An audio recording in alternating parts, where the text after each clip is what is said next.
यहाँ पर देखते हैं क्वेश्चन है A अनुपात B बराबर 6:7, B अनुपात C बराबर 3:4। तो A अनुपात B अनुपात C का मान ज्ञात करना है।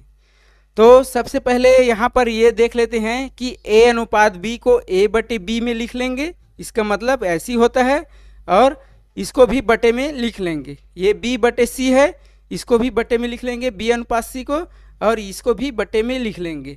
अब यहाँ पर ये बोल रहे हैं A B C तीनों का वैल्यू चाहिए, तीनों का मान निकालना है। तो इसके लिए क्या करेंगे, सबसे पहले हमें तीनों का ही मान निकालना है। A अनुपात B अनुपात C, तो A का मान निकालेंगे, फिर B का, फिर C का। तो यहाँ पर देखेंगे, इधर वाले को पहले देखते हैं।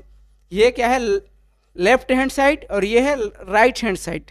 लेफ्ट वाले को देखेंगे, ये लेफ्ट वाले को देखेंगे इस भाग को, तो यहाँ पर A बटे B लिखा है, तो यहाँ पर लिख देंगे A बटे B।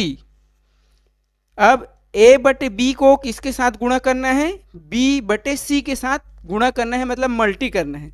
तो इसको मल्टी कर देंगे B बटे C।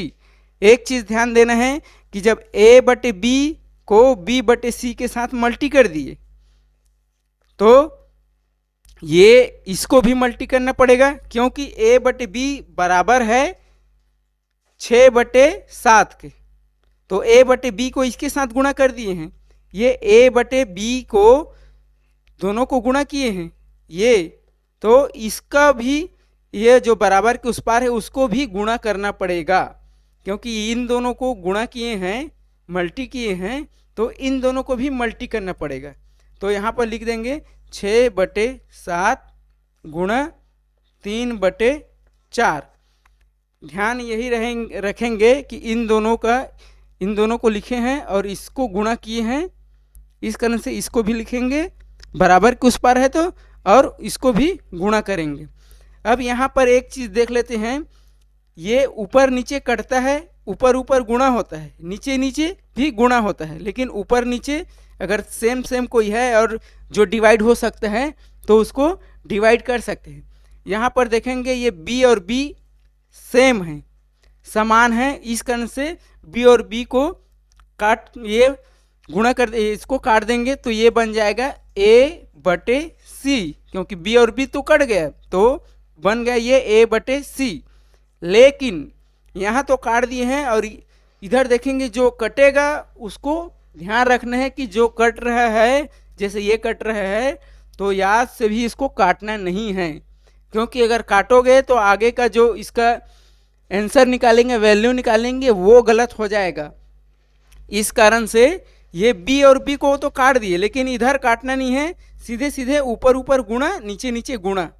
तो ऊपर नीचे काट देंगे इधर, लेकिन इधर काट फिट नहीं करना है, सीधा मल्टी कर देना है। तो 6 3 जा 18, मतलब 6 3 18 बटे 7 4 जा 28, 7 चौक 28, ये हो जाएगा 7 चौक 28। अब A का वैल्यू सीधा निकल गया, A मतलब 18, तो यहाँ पर A मतलब 18 सीधा लिख लेंगे। अनुपात B का मान लिखना है, लेकिन अभी B का मान नहीं निकाले हैं, C का मान सीधा निकल गया, तो C का मान लिख लेंगे, ये 28। अब B का मान निकालना है, ये आपका जो बता रहे हैं वो शॉर्टकट तरीका है, इसको लॉन्ग कट में दूसरे तरीके से और निकालना पड़ता है, लेकिन ये शॉर्टकट ही देख लेते हैं। जब दोनों को गुणा करेंगे तो B तो कट रहा है, तो A और C का मान निकल गया, इधर काटना नहीं है, सीधा गुणा करके लिख देंगे। तो ये जो ऊपर में है वो A का मान हो गया, नीचे में है जो C का मान हो गया, तो A के नीचे में A का अनुपात को लिख लिए है 18 और C को भी लिख लिए 28। अब बच गए B का।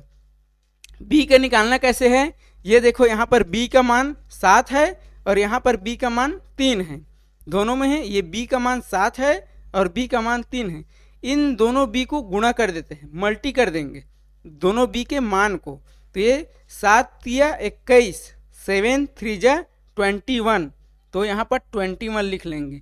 बी डबल है, इस कारण से दोनों बी को मल्टी कर देंगे और इसके अनुसार ए और बी को मल्टी करेंगे। ए और बी, यहाँ से बी भी कटेगा लेकिन आपका ए बटे सी निकल जाएगा, लेकिन इस तरफ को नहीं काटना है। उसके बाद ये ऊपर ऊपर गुणा किए तो 18, नीचे नीचे को गुणा किए तो 28। तो इस तरह से ए का मान 18, बी का मान 21 और सी का मान 28 हो जाएगा। ये ए बी सी का मान निकाल लिया। अगर इसको इस तरह से लिख सकते हैं, ए हमारे YouTube चैनल RN एजुकेशन को सब्सक्राइब, लाइक, शेयर करें। 28, ये तीनों का वैल्यू इसको ऐसे नीचे में लिख लेंगे, ये तीनों का वैल्यू निकल गया। यहाँ पर एक क्वेश्चन में है, यदि 10, 20, x, 40 एक समानुपात बनाते हैं तो x का मान क्या होगा। ये क्वेश्चन में है कि 10, 20, x, 40 एक प्रोपोर्शन है, तो उसमें x का वैल्यू कितना होगा वो निकालना है। x का वैल्यू निकालना है, ठीक है। तो इसके लिए प्रोपोर्शन का फार्मूला है। प्रोपोर्शन मतलब होता है, एक होता है रेशियो, पहले बताते हैं रेशियो मतलब ये अनुपात को शो करते हैं। अनुपात मतलब ये, इसको अनुपात बोलते हैं, ये अनुपात हो गया। और प्रोपोर्शन मतलब समानुपात। समानुपात मतलब ये जो समान अनुपात में रहता है। जब दो कोई अनुपात, मान लो A अनुपात B है, वैसे टाइप का एक अलग से अनुपात हो जाएगा, C अनुपात D है, ये इसको बोलेंगे अनुपात मतलब रेशियो। A और B रेशियो में है अनुपात में, C और D भी एक रेशियो में है।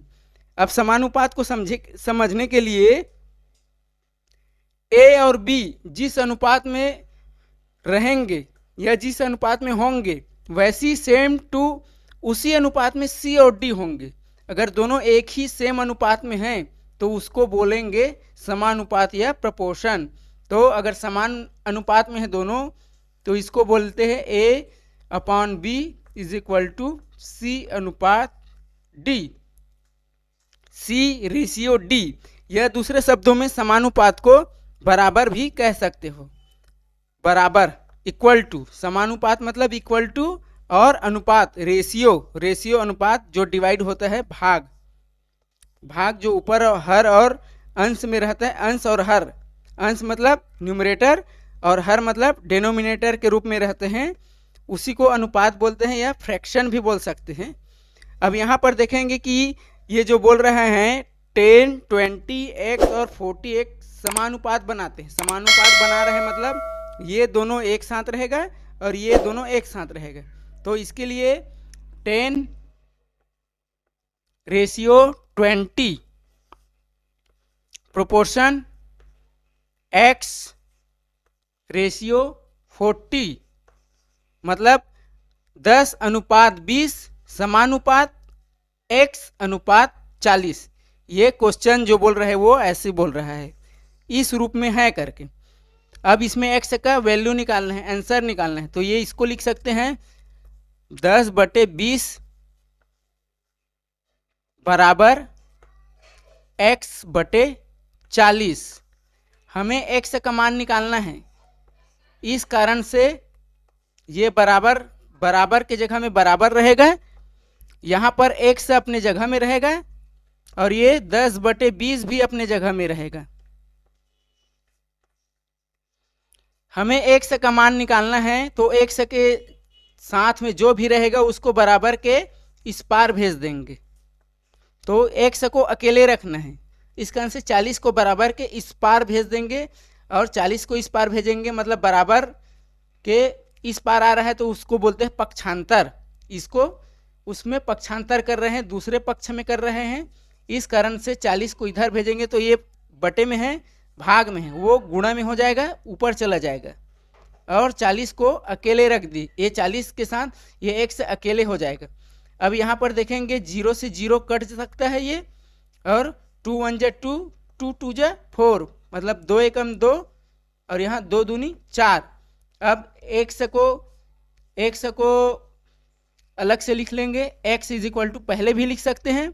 यहाँ पर क्या बचा, 10 बचा और यहाँ पर 2 बचा, मतलब इसके आंसर में आ जाएगा 20। ये x की वैल्यू 20 है, यहाँ पर 20 आएगा।